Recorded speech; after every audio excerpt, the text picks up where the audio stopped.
Hello, I'm Bud McCord. I'm here in Brazil, South America. Welcome to Food for Thought. We're in John's Gospel, chapter 11. We're going to be talking about one of the most important and difficult subjects that anybody can talk about, and that is the question of death. I've been having a lot of trouble with the internet here over the last couple of weeks, not sure where the problem is. We're looking for it.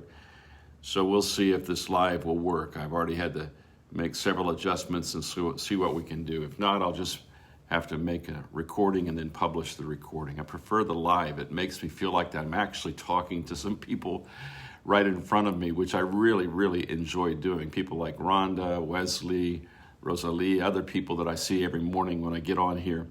So let's give it a try again. Chapter 11, it talks about a person who is sick and who dies. Every one of us can identify with this story.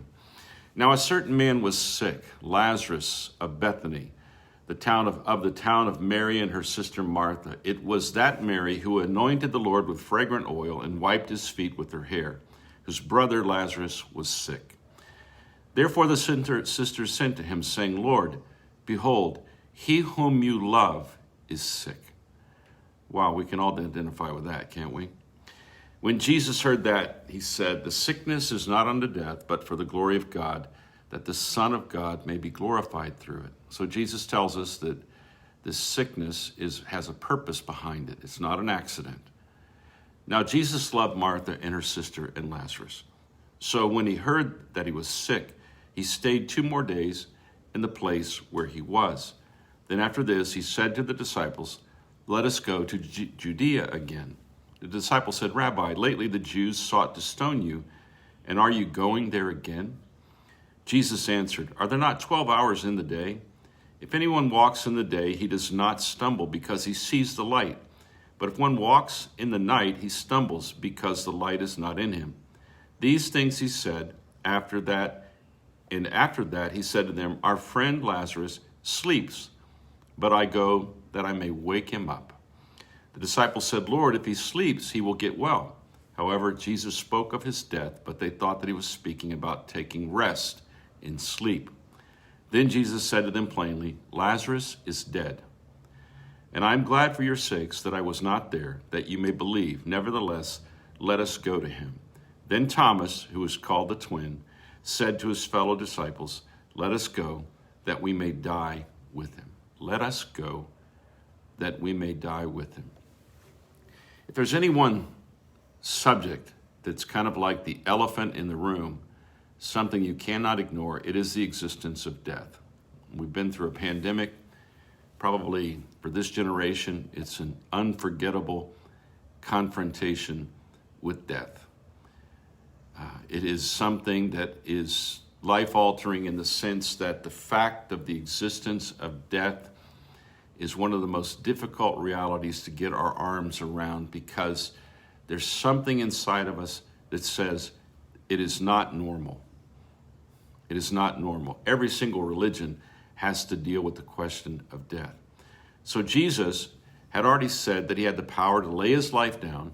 Then, in other words, he could give his life, he could die as a part of the Father's plan, but then he could take his life back up. And this is what is the greatest distinction or difference between Jesus and every other person who's ever lived. And it is in his absolute conviction that he had power over death. And I really think that with this one that he loves, Lazarus, the point of this chapter is that Jesus will demonstrate that he has the power over death. Now, there were other moments when Jesus was in the presence of death, and there were people that were mourning and and he brought people back to life, so to speak, or he brought them back to health.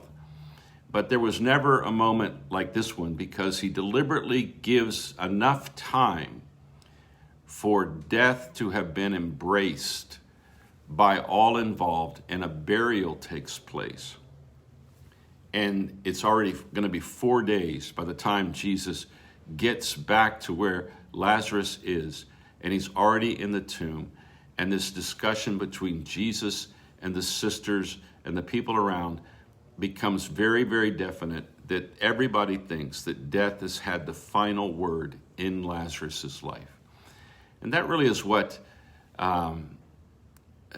what is really calls my attention is we look at death and we face death, but we sort of have to let it have the final word, so to speak. We adapt to it. But Jesus was not going to adapt to death. He was going to destroy death. He was going to open the door that goes through death. And he was going to allow us to understand that as we believe in him, we will never die. So many of the statements that Jesus makes in this chapter are so important to us as we continue to face the fact that people that we love will die and people that we care about will die. But then by faith in Jesus, we will not give death the final word.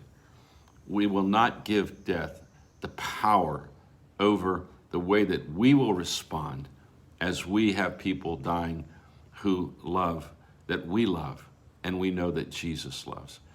I think we're experiencing this almost daily. At the age that I am, at almost daily we receive news of someone that we knew, someone that we loved has died. And we hear the comments of people on Facebook and other places, and we know that this subject is incredibly relevant. You can kind of sense the way that the disciples are reacting because. So let us go that we may die with him. In other words, it's almost like Thomas has followed Jesus. He's sincere, he's authentic, he wants to be with Jesus. He's not abandoning Jesus, but he is just overwhelmed at the thought of death. Let us go with him that we may die with him. There it is. There's that feeling, that sense that we have that the death is the one thing we can never overcome. But Jesus affirms in this chapter that he is greater than death. Nothing that Jesus has done up to this point is accidental.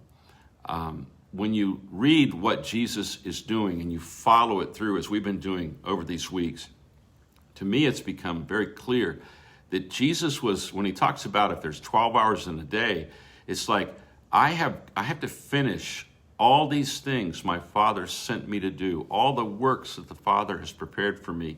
And he knows that he's going to go to the cross and die. But before he dies, it's as if he's saying, there are all these signs and wonders and miracles and words that I must deliver. And there are 12 hours in a day, and I'm not going to waste a single hour of a single day as if it makes no difference. I am not afraid. And this is maybe one of the most important lessons of this particular chapter, and that is that we should not give death more power than it has. We do know that we will die, but that is not the final word. We do know that people who we love will die, but that is not the final word. It is an experience that we share as human beings, but it is not the experience that defines us. It is not the experience that settles everything. There is a greater than the death. There's a greater here than the death, and that is Jesus Christ, the Son of God, who dwells among us. This is a fundamental concept and belief of Christians, that death is not normal. It is not normal. It was not meant to be, but it is a reality that we must understand.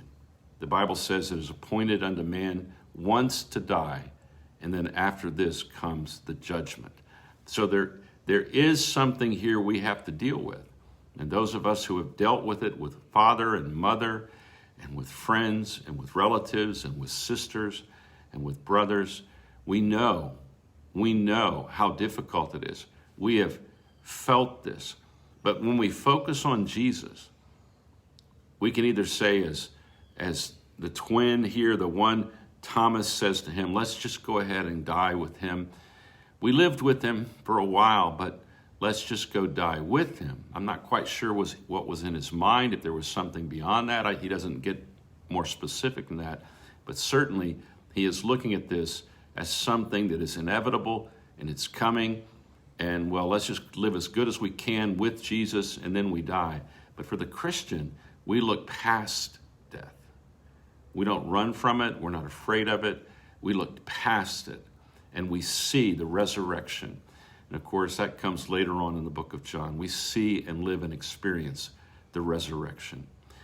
As we open this chapter, I'd like for you to go back and read these words again and let yourself become emotionally attached to the people in the story. Try to feel the pain that the two sisters are feeling. I know this won't be very difficult for us, but feel their pain, their confusion about why Jesus did not come, the way that Jesus reacts in the story.